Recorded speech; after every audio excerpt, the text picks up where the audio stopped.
நண்பர்களே, எழுத்துலகில் இந்த ஜாம்பவான்களின் படைப்புகளில் சொல்லப்பட்டது வெறும் கதைகள் அல்ல, வாழ்க்கை. நம்ம பவா செல்லத்துரை அவர்களின் டோமினிக் சிறுகதை தொகுப்பிலிருந்து கோழி எனும் சிறுகதையை AI தொழில்நுட்பத்தில் படவடிவில் சொல்லியிருக்கின்றோம். ஒரு சிறிய முயற்சி. படவடிவம் இளங்கோ சுப்பிரமணியம். இதோ கோழி உங்கள் கவனத்தை கொத்த ஆரம்பிக்கின்றது. இதோ நம்மை பார்த்து சிரித்து கொண்டு வருகின்றார்களே, அவங்கதான் செல்லம்மாள்.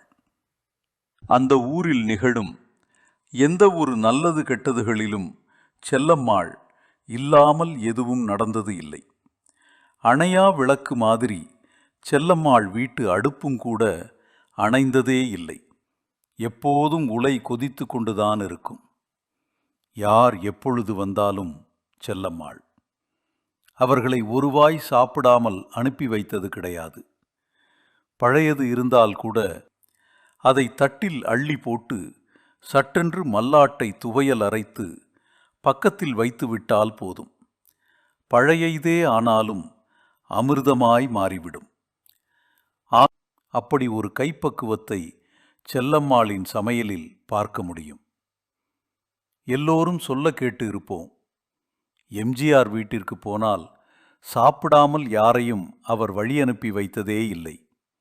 மேலும் யாரை பார்த்தாலும் அவர்களிடம் கேட்கும் முதல் கேள்வி சாப்பிட்டாச்சா என்பதாகத்தான் இருக்கும் என்று சொல்லுவார்கள். செல்லம்மாளுக்கும் இது பொருந்தும். கதையில் எம்ஜிஆர் வந்தால் நம்பியார் இல்லாமல் போய்விடுமா என்ன? அதோ வாரரே, அவர்தான் நம்பியார். செல்லம்மாளின் சமையலை மோப்பம் பிடிப்பதுதான் அவரின் அன்றாட வேலை. சமையற்கட்டு பாத்திரங்களை உருட்டுவது, மிச்சம் வைக்காமல் தின்று தீர்ப்பது, அத்தனை வில்லத்தனமும் செய்வது அவரின் வாடிக்கை.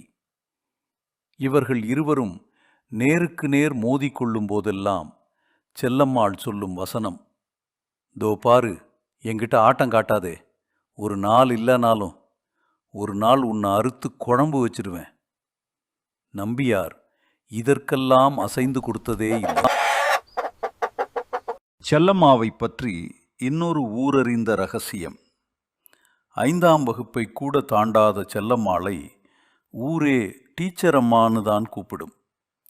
அதற்கு காரணம் அந்த சுதந்திர போராட்ட வீரர். ஆமாம், செல்லம்மாவின் கணவர் அந்த ஊரில் உள்ள பழங்குடி உண்டு உறைவிட பள்ளியின் தலைமை ஆசிரியர். பின்ன தலைமை ஆசிரியரின் மனைவி டீச்சர் அம்மா தானே. அதானே நம்ம ஊர் வழக்கம்.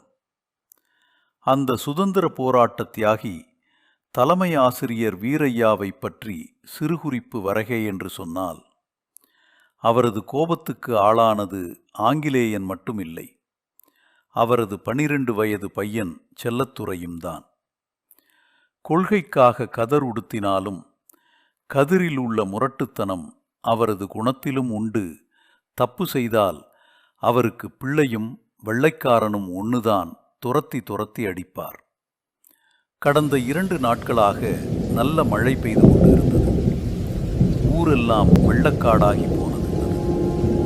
பொதுவாக அந்த ஊர் பசங்க பள்ளிக்கூடத்துக்கு போகணும் என்றால் 2 மைல் நடந்துதான் போக வேண்டும்.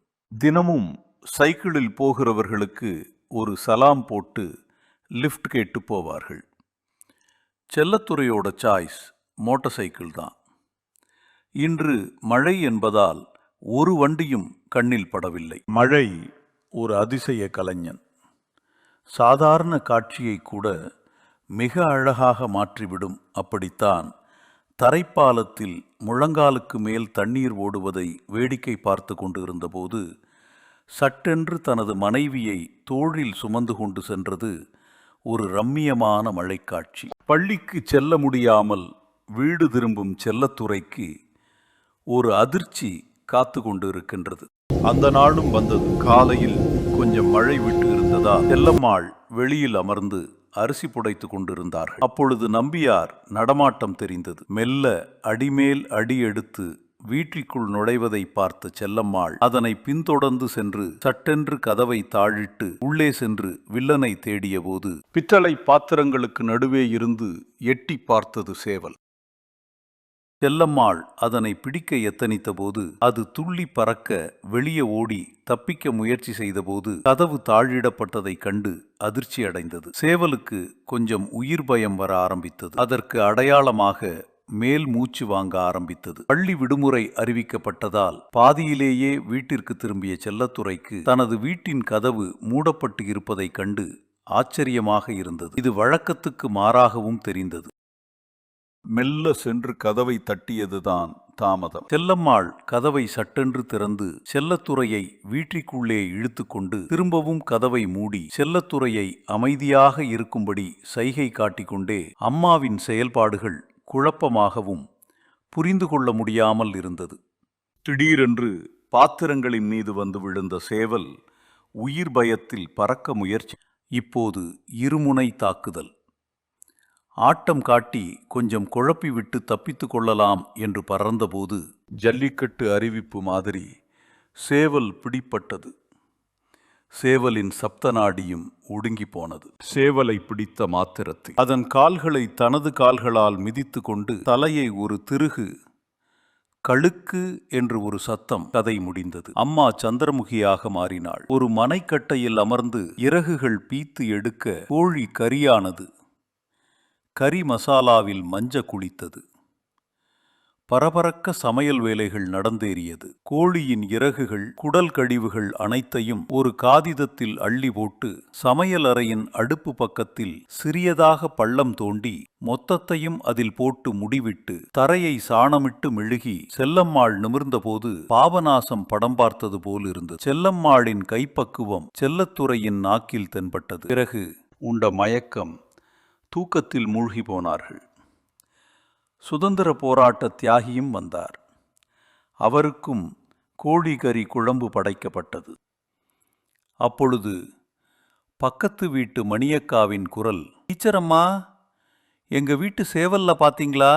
செல்லம்மாளின் பதில் மிக இயல்பாக வந்தது.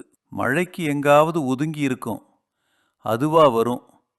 சரி, இங்க வா, மழைக்கு நல்லா இருக்குமே என்று கோழி குழம்பு வச்சேன். 2 தோசை சுட்டு தாரேன், தின்னுட்டு போ. வழியை அடைத்து தோசையும் கறிக்குழம்பும் ஊற்றி கொடுக்க கொஞ்சையாக சாப்பிட்டு முடித்து மணியக்கா சொன்னால், 1000 தான் சொல்லு, செல்லம்மாள் கைப்பக்குவமே தனி சுவைதான். ஆமாம் என்று எல்லோர் வயிற்றுக்குள் இருந்தும் சேவல் கூவியது.